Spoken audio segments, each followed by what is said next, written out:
اگر اس میں انتقال ہو گیا تو شہادت کا مقام پائے گا۔ آپ کا معمول تھا کہ سونے سے پہلے مسواک کرتے۔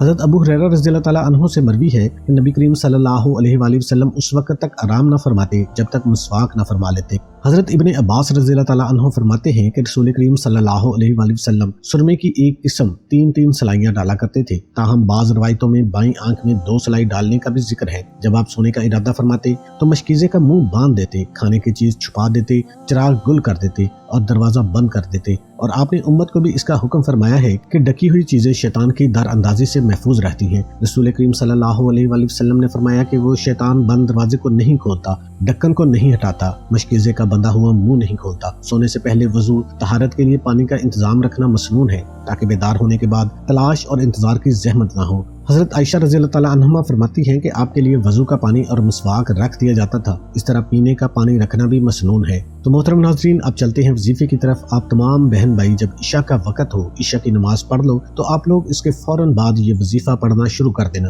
میرے بہنوں، میری بھائیوں، یہ وظیفہ آپ کو اپنی طرف سے نہیں بتا رہا، یہ وظیفہ میں نے خود بھی اپنی زندگی میں کئی مرتبہ پڑھا ہے۔ یہ بہت آسان سا عمل ہے، بہت سے لوگوں کو یہ عمل بتایا، کسی کی مشکل 1 دن میں حل ہو گئی، کسی کی 2 دن میں حل ہو گئی، کسی کی مشکل وظیفہ کو پڑھتے پڑھتے ہی دور ہو گئی۔ عشاء کی نماز کے بعد جائے نماز پر بیٹھے بیٹھے یہ وظیفہ پڑھ لینا، جیسے ہی سلام پھیریں، اتحیات میں جیسے ہی بیٹھے ہوتے ہیں ویسے ہی بیٹھے بیٹھے آپ کو یہ وظیفہ پڑھنا شروع کر دینا ہے۔ آپ لوگوں کو وظیفہ بتا دوں، میرے پیارے بھائیوں، میری بہنوں، آج کا وظیفہ عشاء کے بعد آپ کو جائے نماز پر بیٹھے بیٹھے یہ وظیفہ پڑھ لینا ہے۔ آپ لوگ کام کیجئے گا، جب آپ اس وظیفے کو شروع کرو تو اپنی حاجتوں کی نیت کر لیجئے گا، یا اگر حاجتوں کی نیت نہ کر سکو تو آپ لوگ جب وظیفہ ختم ہو جائے تو اس کے بعد اللہ پاک سے دعا مانگ لیجئے گا۔ جو آپ کی حاجت ہو، جو آپ کی مراد ہو، اس کے لیے اللہ پاک سے خوب دعا کیجئے گا۔ اللہ پاک کی ذات پر یقین کرتے ہوئے آپ کو یہ وظیفہ پڑھنا ہے۔ میرے بھائی اور میری بہنیں دونوں یہ عمل کریں۔ سلام پھیرنے کے بعد آپ کو اتحیات میں بیٹھے سب سے پہلے پڑھنا کیا ہے یہ سمجھ لیں۔ 2-3 وظائف ملا کے یہ پورا عمل ہے۔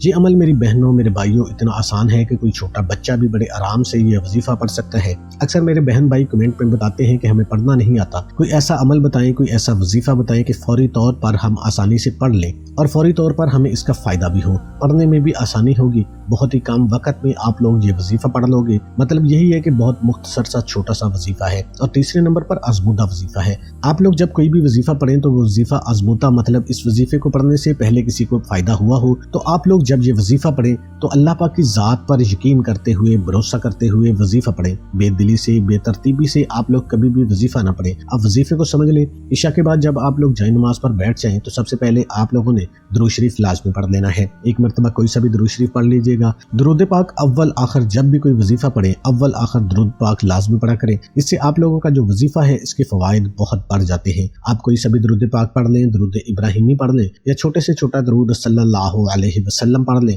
یا صلی اللہ علی محمد پڑھ دیں۔ جو درود پاک پڑھنا ہو آپ لوگ 1 مرتبہ یا 3 مرتبہ پڑھنے کے بعد آپ نے وظیفہ شروع کر دینا ہے۔ ایک بات اور بتاتا چلوں کہ ہم نے درود پاک کی جو محفل کا ارینج کیا ہے، عصر کی نماز کے بعد درود پاک پڑھا جاتا ہے، جس میں بہت سارے بزرگ حضرات بیٹھ کر درود شریف کا ہدیہ نبی کریم صلی اللہ علیہ وآلہ وسلم کی خدمت میں پیش کرتے ہیں، اور اس کے بعد خاص دعا کی جاتی ہے۔ آپ لوگ سب جانتے ہیں کہ درود پاک پڑھنے کے بعد جو دعا مانگی جاتی ہے وہ قبول ہی قبول ہوتی ہے۔ اگر آپ بھی اس دعا میں شامل ہونا چاہتے ہیں تو آپ نے چینل کو سبسکرائب کر لینا ہے، ویڈیو کو لائک کر دینا ہے، اور کمنٹ سیکشن میں اپنا نام اور اپنا مقصد لکھ دینا ہے تاکہ ہمارے وظائف بھی آپ تک پہنچتے رہیں اور اس دعا کی برکت سے آپ کے تمام مسائل حل ہو سکیں۔ تو آپ نے پہلے نمبر پر جو وظیفہ پڑھنا ہے، 3 وظائف آج کے عشاء کے بعد آپ کو پڑھنے ہیں۔ درود پاک آپ نے پڑھ لیا، اب 3 وظائف کون سے ہیں؟ پہلے نمبر پر جو وظیفہ پڑھنا ہے، یہ وظیفہ اگر آپ لوگوں کو پڑھنا نہیں آتا تو میں پڑھ کے آپ کو بتا دیتا ہوں۔ بہت مجرب کلمات ہیں، آپ نے فوراً بعد یہ کلمات پڑھ لینے ہیں۔ لا حول ولا قوت الا باللہ،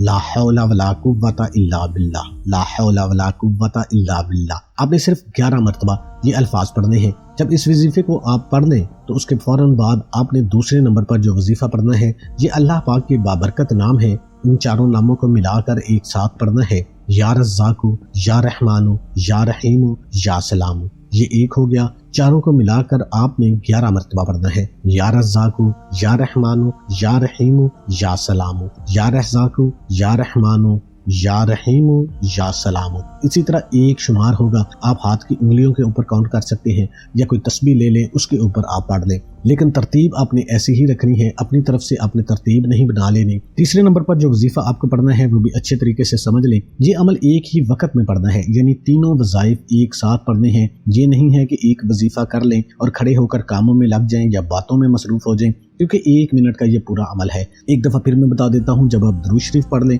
اس کے فوراً بعد آپ نے لا حول ولا قوت الا باللہ آپ نے 11 مرتبہ پڑھ لینا ہے، اور اللہ پاک کے 4 مبارک نام یا رزاق، یا رحمان، یا رحیم، یا سلام، آپ نے اس کو پڑھ لینا ہے. اگر آپ کو ترتیب کی پھر بھی سمجھ نہیں آتی تو آپ ویڈیو کو پیچھے کر کے دیکھ سکتے ہیں. اور سب سے آخر میں آپ نے بسم اللہ الرحمن الرحیم پڑھنی ہے، اور اس کے فوراً بعد آپ نے قل هو اللہ احد اللہ الصمد لم یلد ولم یولد ولم یکن لہ کفوا احد، یہ سب سے آخر میں آپ نے پڑھنا ہے. اور اس کے بعد آپ نے دوبارہ پھر درود شریف پڑھ لینا ہے.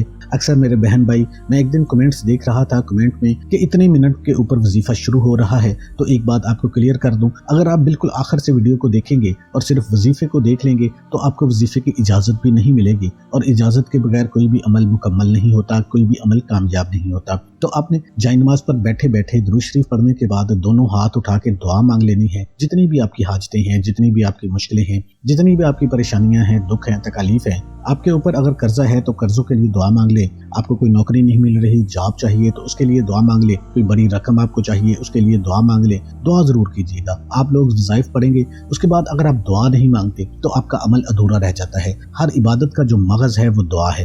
گڑ گڑا کر اللہ کے حضور، اللہ کی بارگاہ میں پہلے اللہ پاک کی تعریف کریں، اچھے اچھے القابات سے پکاریں، کیونکہ یہ نبی کریم صلی اللہ علیہ وآلہ وسلم کا پسندیدہ عمل ہے دعا کا. نبی کریم صلی اللہ علیہ وآلہ وسلم نے خود دعا کا طریقہ بتا دیا ہے. تو آپ نے اسی ترتیب کے ساتھ دعا مانگ لینی ہے کہ پہلے اللہ پاک کو اچھے اچھے القابات سے پکار لینا ہے، اور اس کے بعد نبی کریم صلی اللہ علیہ وآلہ وسلم کی بارگاہ اقدس میں درود شریف کا ہدیہ پیش کرنا ہے، اور اس کے بعد اپنی حاجتیں اللہ کے حضور پیش کر دیں. جو بھی آپ کی حاجت ہے اللہ پاک ضرور آپ کو عطا فرمائیں گے. اور برکت کے لیے آپ نے کمنٹ سیکشن میں اللہ کے 99 ناموں میں سے ایک نام ضرور لکھنا ہے. کنجوسی نہ کیا کریں، کیونکہ اللہ کے بابرکت نام کی برکت سے آپ کو سب کچھ عطا ہوگا. اللہ آپ کا حامی ناصر ہو. السلام علیکم ورحمۃ اللہ وبرکاتہ.